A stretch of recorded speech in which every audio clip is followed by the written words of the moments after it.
жумушта кыйынчылыктар болот. Анан ойлонуп калган, кандай кылсам экен деген кыйынчылык учурларда бир тууган энем баарын кылабыз, мен үйрөтөм, мен баарын билем деп туруп башында баштаганбыз. Үйрөтүп жатат, азыр деле айтат филиал ачалы, мен бирөөнү чакырып үйрөтөм, систематизация кылабыз, ойлонбоңуз деп туруп мотивация берип турат.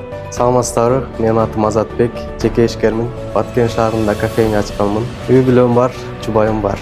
Мен кофейняны ачуумдун эң негизги эле бир түрткү болгон жери бул өзүмө ыңгайлуу, жайлуу атмосферада отурган жагат тынч жерде. Ошондуктан ошондой жер ачсам деп кыялданып жүрчүмүн. Ошо менен жанаша эле бир тууган энем кофейняда иштеп келген, 1 жылдык стажы бар болчу.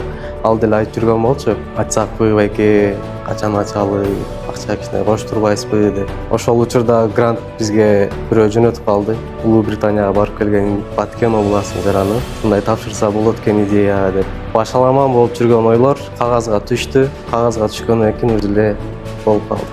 Улуу Британияда мага жакканы элдин эрте турганы, негизги эле мага жардам берген нерсеси бул билим болду, финансылык сабаттуулук. Жана экинчи жактан финансылык жардам болду. Мисалы, мен кофе машина алдым гранттын жардамы менен, отурган стул мебелдерибизди алдык, жана холодильный витрина алдык. Баштагандан коркпош керек, башкысы баштап алуу керек.